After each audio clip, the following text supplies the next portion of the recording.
কাকসা থানার অন্তর্গত বামুনাড়া শিল্প তালুকের বেসরকারি ইস্পাত কারখানার ভেতর দেওয়াল চাপা পড়ে মৃত্যু দুই শ্রমিকের, আহত দুই। মৃত শ্রমিকদের নাম চন্দন বাউরি, রাম টুডু, দুজনেই দুর্গাপুরের গোপালপুরের বাসিন্দা।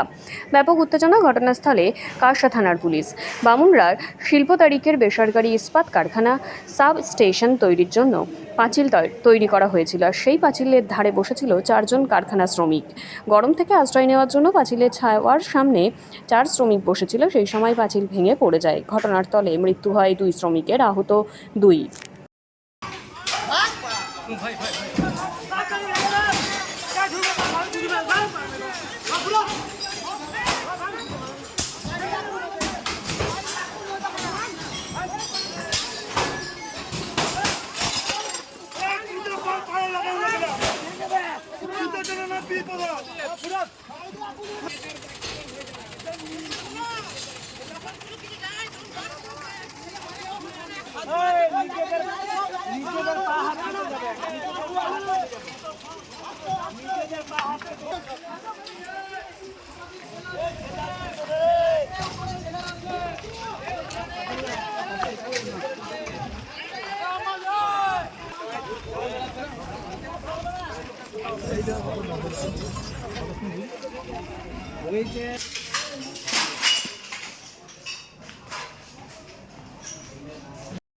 বলতে এখানে একটা পাঁচিল হয়েছিল। পাঁচিলের ধারে আমাদের কিছু কন্ট্রাক্টর লেবার কাজ করছিল, ড্রেনের কাজ করছিল। ড্রেনের কাজ করাতে পাঁচিল একদম পুরো ভেঙে পড়ে গেছে। তাতে 4 জন এখন আপাতত বোঝা যাচ্ছে, তার মধ্যে 2 জন স্পট ডেথ হয়ে গেছে আর 2 জন হসপিটালাইজ হয়েছে সিরিয়াস অবস্থায়। এরপর আরও কাজ হচ্ছে, যদি কেউ আরও নিচে আছে তার জন্য আমরা গাড়ি লাগানো করেছি, উদ্ধার যদি থাকে আরও নিচে। কোন জায়গা এটা? এটা হচ্ছে মানে আগে ভিএসপি উদ্যোগ ছিল, এখন অমিত মেটালিক্স, অমিত অ্যালায়েন্স নিয়েছে। যে পাঁচিলটা কীভাবে তৈরি হচ্ছিল এই এলাকায়? এখানে পাঁচিলটা তৈরি হয়েছিল আপনার সাইডে ড্রেন, ভেতর দিকে ড্রেন, বাইরের দিক থেকে ওই স্ল্যাগ ডাস্ট দিয়ে ফিলিং করেছিল।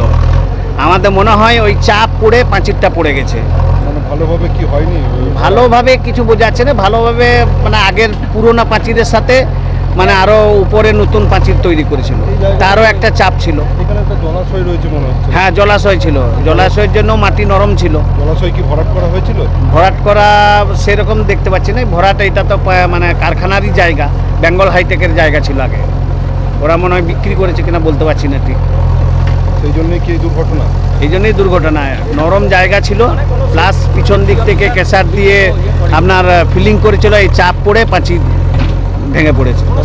মারা গেছে, ওদের নাম টাম জানা গেছে? হ্যাঁ, একজন হচ্ছে চন্দন বাউরি আর একজন হচ্ছে রাম টুডু, আর আরও 2 জন।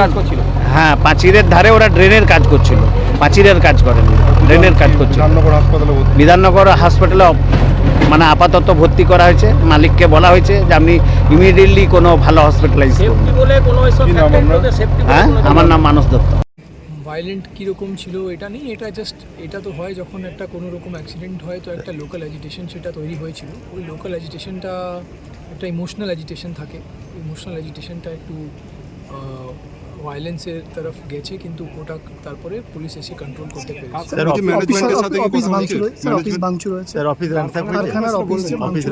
সেটাই আমরা দেখেছি যে একটু ভাঙচুর হয়েছে, ওখানে লোকজন আছে, ওখানে আমরা পুলিশ প্রোটেকশন দিয়ে রেখেছি। লাস্ট কোশ্চেন, কারখানা কর্তৃপক্ষ কারোর সঙ্গে কথা হয়েছে? তারা কি আছে? কোথায়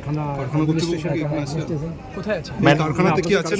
ম্যান হ্যান্ডেল হয়েছে তার কারখানার মারামারিরা? কারখানা কাউকে না, কিছু লোক তো আছে, ওরা কারখানার ম্যানেজমেন্ট আছে না লেবার আছে, ওটা দেখতে হবে। একটা এজিটেশন যখন হয়েছে তারপরে তো কেউ বুঝে না যে কে আছে নেই আছে এক্স্যাক্টলি। আপনাদের সঙ্গে কেউ যোগাযোগ করেন? না, যোগাযোগ কীরকম যোগাযোগ? যে আমাদের রেস্কিউ করুন বা এটা? সেটা করেছি, সেটা তো আমরা করেছি। এখানে আছে একটা বডি, সেটাই নিয়ে এখন আমরা ওটা আছে ওটাকে আমরা পাঠাচ্ছি হসপিটালে। এখন আন্ডার কন্ট্রোল? এখন আন্ডার কন্ট্রোল সেটা দেখতে পারেন আপনারা, ভিজুয়াল দেখাতে পারেন। পুলিশ ফোর্স প্রচণ্ড আছে আর সিচুয়েশন আন্ডার কন্ট্রোল। আমরা আর কোনো ভায়োলেন্স এখানে হতে দেব না। ওকে, থ্যাংক ইউ স্যার।